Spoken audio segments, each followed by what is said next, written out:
Hello, everyone, and welcome back to the world's best investing podcast. Duolingo has arguably ruined my reputation. The stock is down over nearly 70% from the highs, and the consensus right now is that AI via generic LLMs like ChatGPT is going to disrupt this company. However, now that there is ample proof for my Duolingo position and conviction, we can move on with the thesis. And today I was reviewing Spotify's Q3 2025 earnings report, and it has so many lessons for the Duolingo thesis. In essence, I obviously remain long Duolingo. I doubled down at these prices, and I think it's going to be a tremendous success, and that we're going to see exponential free cash flow per share. I'm going to illustrate with the Spotify thesis and how it's evolving. As many of you know, I've been a big Spotify bull since 2000. Market gave up on this company. Now you can see the graph on the screen now. The green bar charts are Spotify's total monthly active users, and then the blue line is free cash flow per share. You can see how both metrics have done very well. And as we know, stock prices track free cash flow per share over the long term. So the blue line has grown exponentially, especially over the past few years, continues to do so in the last 12 months. And now my thesis, as is the case for Spotify management, as I will explain, is that both of these metrics, but specifically free cash flow per share, as I was saying, the growth is going to accelerate. So Spotify has been implementing an agentic layer on top of the traditional backend. So the tech stack that enables them to iterate. And they've been deploying this agentic layer, which allows them to increasingly, quote unquote, speak features into existence. It's very much true with Spotify, as is with Duolingo, that their pace of iteration is actually their market cap is a direct function of their pace of iteration. Web 2.0 platforms like Spotify and Duolingo are in essence A/B testing machines that optimize for user lifetime value. And so the faster they iterate, the faster they optimize.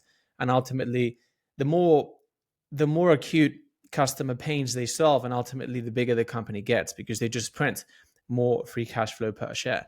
So this agentic layer is currently already enabling Spotify to iterate faster. So a year ago, this would have seemed a little bit like science fiction.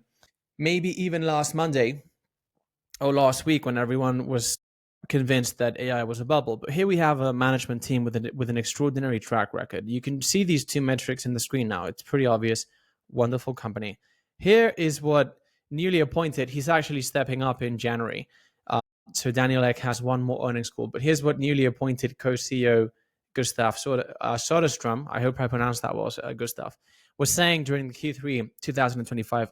He said, and while we spent much of last year and part of this year laying and building foundations, the pace of shipping and the speed of iteration are now at record levels. We both strengthened the core experience and added new value with a variety of first-to-market features and improvements in almost every facet of the product. So this quarter, Spotify actually came in with a MAU outperformance. And what's happening is that the experience across the board is getting a lot better, faster. I don't know if I mentioned this at the start of this video, but this causal relationship between pace of iteration and ultimately market cap over the long term is only true when you have extraordinary organizational properties. As is the case, Daniel Ek has been a wonderful CEO. The whole company is very well run. It's also the case with Luis Van Aan. These guys just have the ability to obsessively iterate and deliver more value per dollar spent. So both Spotify and Duolingo are actually world-class implementations of the Costco algorithm. Now, if you go back to the graph in which you have the MAUs and free cash flow per share and everything, you can see how actually in 2022, Spotify's free cash flow per share hit a low. And what was happening there is these guys were actually investing for the long term. So management was very happy to see the stock price get obliterated, that being the price of them actually focusing on long-term value creation. And you can see what's happened after that. It's been an extraordinary success. The stock is up like sixfold from those levels in which I literally bet the house. And what I think we see now with Duolingo is very much the same, but just on steroids, because it's actually a much smaller company. So if you now check out the graph that I'm putting up on the screen now, which is Duolingo's free cash flow margin, it's actually a lot higher after the introduction of ChatGPT in late 2022 than it was beforehand. And this is hard to reconcile with a narrative, which is that ChatGPT is going to disrupt this company. What this actually shows is that LLMs are a tailwind for Duolingo. You will remember the chart that I'm putting up on the screen now. It shows basically which are the customers that consume the most tokens from ChatGPT. There was some controversy in terms of the order. Some say it was by alphabetic order and not actually the customers you see on the chart are actually ranked by alphabetic order. But I don't think it really matters. The point is, Duolingo is one of the top customers, probably. Again, going back to the graph, free cash flow margin is much higher after they adopted LLMs. At various levels, AI is going to permeate Duolingo's value creation process. On the one end, it's going to allow them to iterate faster, as is the case with Spotify. And we can see that Spotify management is already alluding to productivity gains, which, by the way, is the only thing, as I was saying in yesterday's video, truly pulling us out of what's actually a bear market. And then simultaneously, it's going to enable them to do things to add value to customers in ways which previously wasn't possible. So video call with Lily is an example of that. But we're just going to see the value they are able to deliver to customers per dollar spent accelerate exponentially. So Duolingo's free cash flow per share has grown very well over the past 5 years. But as I've been saying in the videos recently, they've been creating courses in manual mode. So now they get to speak, quote unquote, courses into existence, and they get to do so at a level which is far above, eventually, I think it's going to happen pretty soon, far above the average human tutor. So this company today has 50 million DAOs. I think over the next few years, we're looking at hundreds of millions of DAOs and a lot more revenue, or actually a lot more free cash flow per share per DAO. And so this exponential increase in free cash flow per share that we've seen with Spotify, I think we're going to see it with Duolingo on steroids, and then obviously with a bigger runway because it's a tiny company. Today, Duolingo's market cap is what? I haven't even looked at it for a while. It's 9 billion. 9 billion for a company that's increasingly, evidently to me, becoming the foundation for the educational system. Yesterday, I was learning Mandarin on this thing. I learn languages on the go a lot when I travel. Then I forget about them. But last time I was in China, I was actually able to converse at a very sort of basic level, right? And I was using Duolingo yesterday, and I'm going to continue using it to learn Mandarin. And so maybe in what, maybe 6 months we can talk in Mandarin. I mean, not at a high level, but I'm going to be using it. But anyways, I was using this thing and I was pretty impressed. Not the first time I use it, obviously, but you can tell that actually the moat is not, I mean, there's always been technology to enable people to learn stuff. There's been books, books were really a massive innovation, but even after the invention of books, then you had schools, right? And that's because the actual problem in education to be solved is not the material itself, it's human psychology. And so it's pretty evident. If you go on Duolingo, you'll see these guys have a mastery over that. And so I just think we're going to see exponential free cash flow per share. This also has parallels with, it doesn't only have parallels with the Spotify story, it has parallels with Netflix in 2022. So the market unanimously voted that Netflix was done. Netflix stock went down 70%, as you can see in the graph on the screen now. And then it's up nearly 500% after that. In essence, these three companies are the same. And so they're all very happy all of the time to be prioritizing long-term value creation over short-term profits.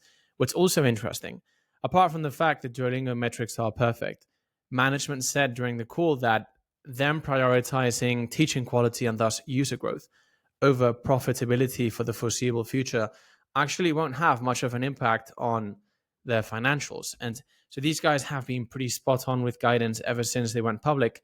And they said that actually it doesn't, you can go and look at my written form of the update. It barely affects their guidance. So to me, this is looking like a very asymmetric scenario. I've spoken about the idea of a swing trade over the past week. And in that sense, it's very similar to Spotify, in that obviously Spotify was trading at ridiculous levels in 2022. Today, even, I think, as you know, I believe we are actually in a bear market and the stock is very cheap. But in essence, it was a swing trade, which was the entry to a very long-term investment. If you truly understand Spotify, I mean, the two new co-CEOs, you can see they have the Spotify algorithm, which is an instance of the Costco algorithm, deeply imbued in their DNA. I can just sense it. And I think that over the next 10 years, they're going to do very well. But that entry in 2022 was truly extraordinary because it was gravely mispriced. And so with Duolingo, it's the same. It's the same kind of operational algorithm applied to the education market with a ridiculous entry right now. So the knee-jerk reaction is to say, well, there's a lot of people saying, well, valuation matters. That comes from the frustration of investors missing out on a very unevenly distributed technological progress. So if you go back to the graph I was sharing yesterday of Nvidia's forward price to earnings ratio versus Costco, you can see that Costco is obviously more expensive than Nvidia, and although Nvidia has perhaps more desirable properties as a business, right? And meanwhile, you have other stocks that are doing very well, and so the knee-jerk reaction is to think that actually Duolingo's valuation 5 minutes ago was actually too high, and now it's reasonable or whatever. It's exactly the same behavior we saw with Netflix in 2022, Spotify, Meta, and Amazon, maybe even. And then today, if you look at the current stock prices, and actually they're fairly reasonable, I do believe we are actually in a bear market. The prices before the collapse in 2022 still seem menial. So it comes down to the idea of time in the market always beats timing the market. There were so many people saying, I will buy Spotify when it hits $40. I will buy Netflix when it's down 90%. All these people missed these investments. These are then the people asking for proof and stuff like that. When there is, by the way, ample proof when stocks go down, which is obviously interesting. We knew that, but this is a great moment for me to lean into that. And so the difference between buying Duolingo at $323 per share as I did, or 190 today, 190 is more attractive. But if the thesis truly does work, as the Spotify thesis has worked, which as you know, I am invested in, and the Netflix one, which I missed, and that's why I've been such a keen student of the Netflix story. If it does work like that, I don't think it's really going to matter. It's obviously an opportunity to buy more, which is what I've done, and I'll continue to buy more for the foreseeable future.